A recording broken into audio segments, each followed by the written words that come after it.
Í fyrstu vísum þessa hluta, það heldur völvan áfram að segja frá svona óhuggulegum stöðum.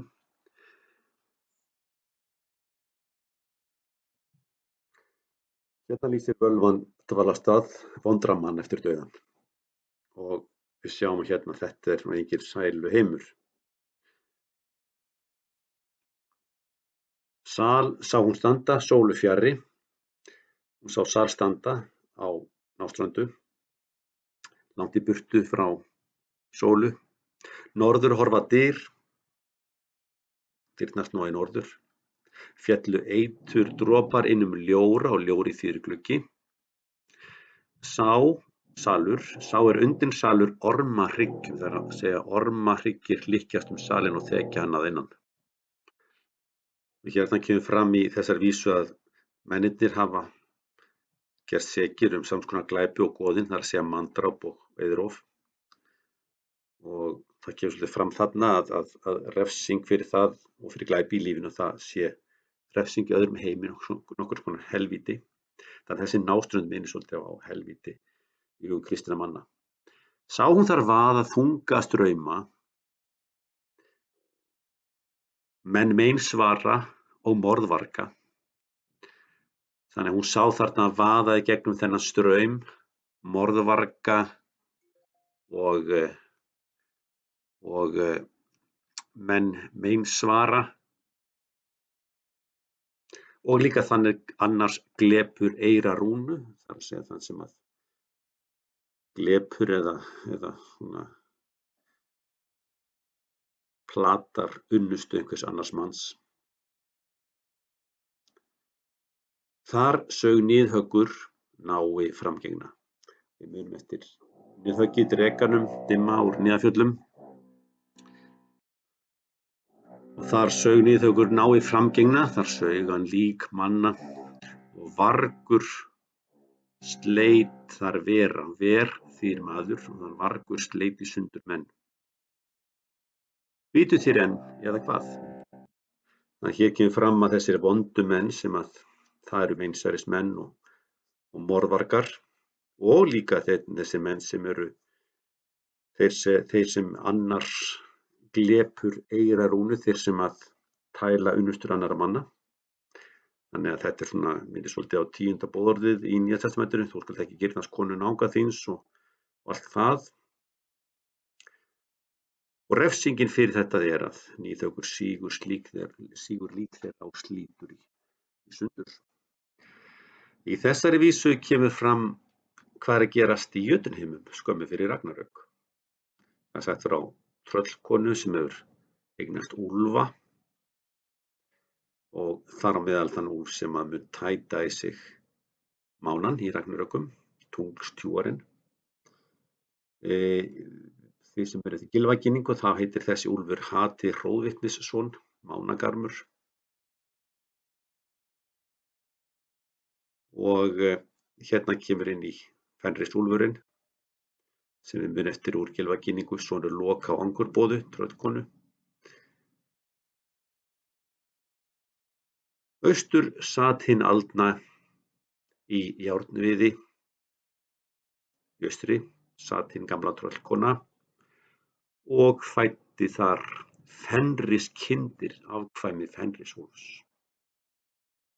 Verður af þeim öllum einna nokkur, af þeim öllum verður síðan til einn sérstakur tunglstjúari, sá sem að rífur og tætir í sig himintunglin. Tunglstjúari þýðir að tæta í sig himintunglin í tröllshafi, líki trölls. Hér er áfram verið að segja frá þessum tunglstjúara, að hann sjúgi blóðdauðra manna, svo spýtir hann blóðinu yfir himinin, svo himinn verður blóðrauður, sólin myrkvast, óveður geisa og allt er þetta svona ókveikjandi fyrirboðar það sem framundan er. Fyllist fjörvi fegra manna. Tunglstjúarinn, hann fyllist blóði dauðra manna. Ríður Ragnar sjöt, hann lítar rautt. Aðsetur goðanna, rauðum dreira. svört verða sólskin sumur eftir, veður öll válynd, þannig að í staðinn fyrir birtu þá verður sólskinið svart sumurinn eftir og öll veður verða válynd, verða hættuleg. Og hún endar á að segja, vitið þér enn, eða hvað, viljið fá að heyra meira eða farin að skilja það sem ég að segja ykkur. Í þessari vísu þá heldur völvan sig enn í jötunheimum. Það tala þarna gýgjarhyrðir sem líklega jötun, glaður og slær hörpu sína. Og þessi jötun ófriðarseggur og gleðst yfir því að framundan sé ófriður. Og þessi mikli bardagi sem framundan Ragnarök, að hann að sí, þá mun allur heimur berjast og þetta mikil veisla fyrir þá sem að vilja hafa stríð og vilja hafa vopnaskap. Þannig hér völvan að boða váleg tíðindi. Og hér talað fagurrauðan hana sem heitir Fjalar. Þessi hani gegnir hlutverki ófriðarfugls og á að hvetja jötna til að vígbúast, koma saman og búa til mikið bardaga gegn ásum. Sat þar á haugi og sló hörpu gýgjarhyrðir. Glaður Agþér, gólum honum í galgviði. Fagurrauður hani sá Fjalar heitir. Glaður vopnaþjónn, jötun, sat þar á haugi og sló hörpu og hjá honum í gálga galaði haninn Fjalar. Hér kemur aftur annar hani til sögunar, haninn Gullinkambi. Þannig erum við komin í goðheimana og aftur vísar þessi vísa í váleg tíðindi, hvað sem framundan Gullinkambi, hann vekur núna einherja og einherjar það þessir menn sem dóu í bardaga, urðu vopndauðir og eiga núna að berjast með ásum gegn jötnum og öllu þessu illþýði í Ragnarökum. Hann galar og gólið sem það sýnir svona glundroðan sem kemur og þetta merki það að núna skulu æsir og einherjar, þeir skulu taka vopn sín og vígbúast. Gullinkambi, gólum ásum, haninn í Valhöll, hann gól, sá vekur hölda að herja föðurs. Sá vekur einherjana að herja föðurs, faðir herjana Óðinn, heima hjá Óðinni. En annar galar, annar hani galar fyrir neðan jörðina í undirheimunum. Og það hani sem við vorum að tala þarna í síðustu vísu. Sótrauður hani að sölum Heljar, sem þarna í bústað Heljar.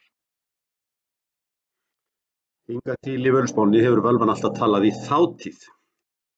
En núna talar hún hins vegar í nútíð, garmur Geir.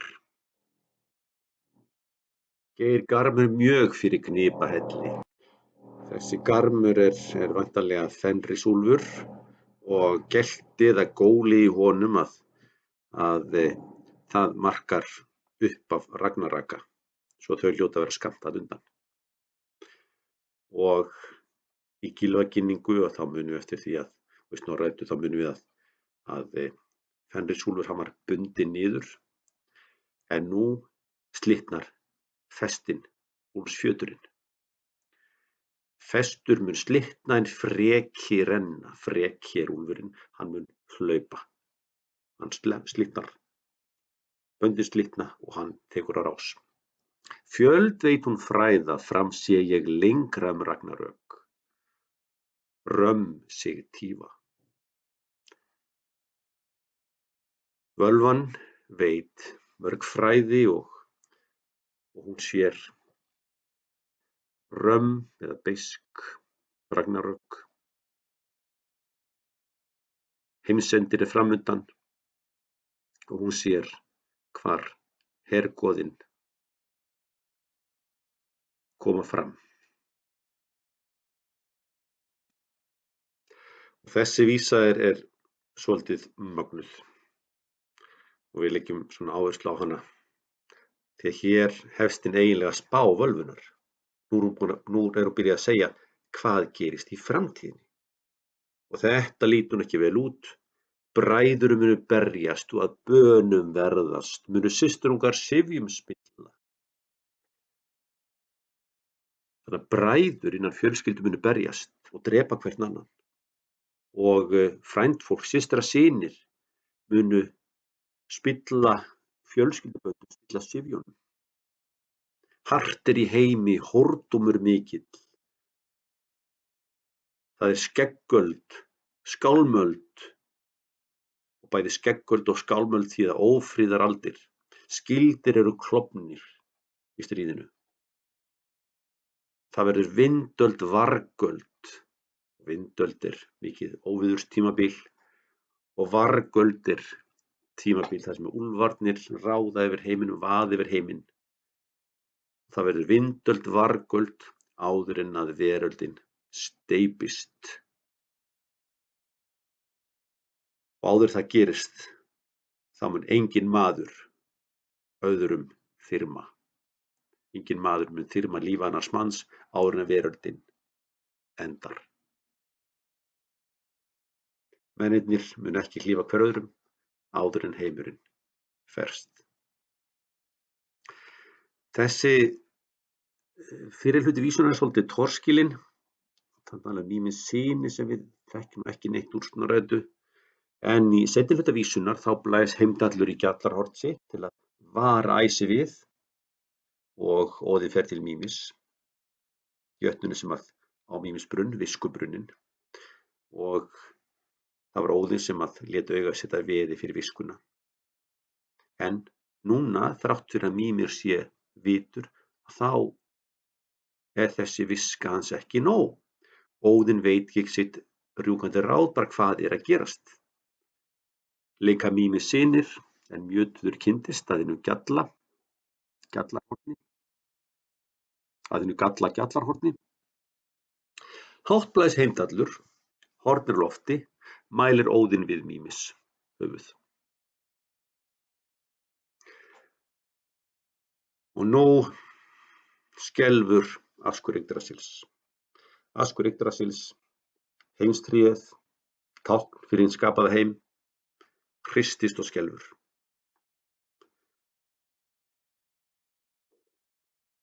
Skelfur Yggdrasils, askur standandi, ymur hið aldna tré. En askur Yggdrasils stynur, en jötun losnar. Þarna væntanlega að tala son jötuninjunar, sem Loki. Hræðast allir á helvegum. Það verða allir hræddir á leiðinni til heljar, áður en surtar þann sefi gleypir. Áður en surtar sefi, og það var surtur sem að kom með eldsverð og brenndi allar heimilók stríðsins, áður en að eldur surtar gleypir askinn, það kviknar í honum. Og hérna, þeir sem hafa séð myndina Avatar, að þeir geta svona hugsað tilbaka og muna eftir stríðinu sem þar var. Lífsins tréð þar lék á reiðiskjálfi og endaði með að falla. Völvan hún sér inn í alla heima og hérna lýsir hún hver viðbrögðin eru hjá ásónum, hver viðbrögðin eru hjá jötnunum og hver viðbrögðin eru hjá dvergunum við þessu ástandi sem þarna er. Hvað er með ásum? Hvað er á seyði hjá ásónum? Hvað er með álfum? Hvað er á seyði hjá álfunum? Gnýr, dynur allur jötunheimur. Æsir á þingi, þeir ræða saman hvað sé að gerast. Stynja dvergar fyrir steindyrum. Veggbergs vísir. Þessi dvergarnir sem eru vísir, eru vel vitandi og kunnugir það sem í klettunum. Vitið þér enn, eða hvað? Og þarna lýsir vísan örvæntingunni sem grípur sig þarna við upphaf Ragnaraka. Allt í upplausn, goðin koma saman, ráða ráðum sínum og dvergarnir, þeir stynja því að þeir standa þarna fyrir steindyr og komast ekki aftur væntanlega heim í steinana sína. Og ástandið er ógnvænlegt. Hérna sýnum við aðeins hvaða heimildir við studdumst í þessari umfjöllun og að sjálfsögðu er mestur fróðleikurinn fólginn þarna í Orminum langa, þannig ekki gleyma að lesa vísurnar og skýringarnar sem þar eru.